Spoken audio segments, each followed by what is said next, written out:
Сдача Беларуси Путину вышла на финишную прямую. Стоматологи продолжают критиковать постановление Минздрава о снижении цен на услуги.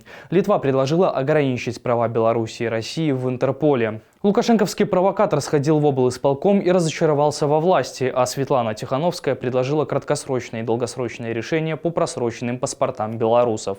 Это и многое другое вы узнаете в сегодняшнем выпуске. Добрый вечер, дорогие зрители и подписчики нашего канала. Сегодня, как и всегда, мы с вами собрались для того, чтобы поговорить о самом главном. Не забывайте про подписку, лайк и комментарии. Ну а мы начинаем.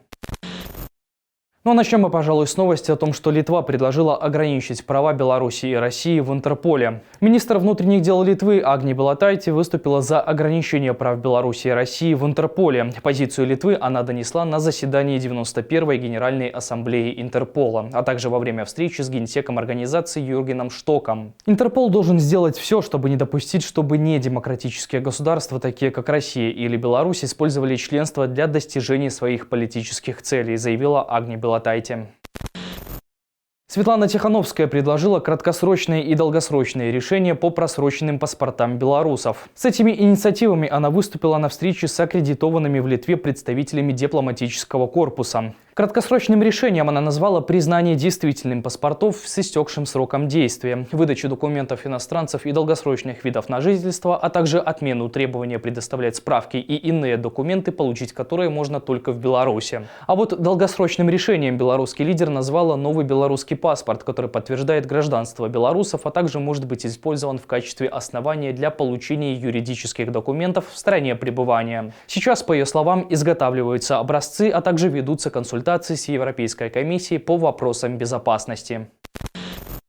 Стоматологи продолжают критиковать постановление Минздрава о снижении цен на услуги. На этот раз выступил опытный врач из Кополя.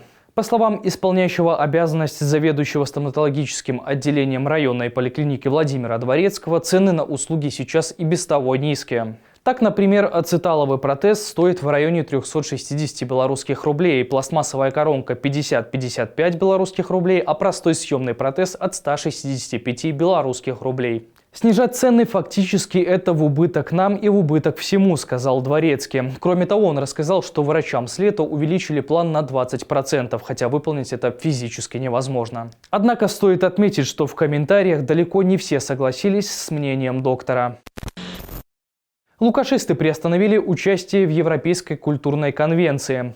Эта конвенция ставила целью охрану национальной культуры как части европейской и поощряла изучение европейских языков и культур. Для тех, кто не в курсе, Европейская культурная конвенция была подписана Советом Европы в Париже в 1954 году. Ее подписание впоследствии стало одним из условий для стран, чтобы стать участницей Болонского процесса. Ну а Беларусь присоединилась к конвенции еще в 1993 году, за год до прихода Лукашенко к власти. Еще 5 лет назад, кстати, Беларусь хвалили за ощутимый вклад в реализацию Европейской культурной конвенции. Сдача Беларуси Путина вышла на финишную прямую. Премьер-министр России Михаил Мишустин заявил, что реализация союзных программ по интеграции России и Беларуси завершена на 90%. Нам предстоит определить и новые ориентиры на перспективу 2024-2026 годов. Выполнено большинство, около 90% из свыше 990 согласованных мероприятий. Но я напомню, что осенью 2021 года Москва и Минск согласовали 28 союзных программ, которые планировалось завершить к концу 2023 года.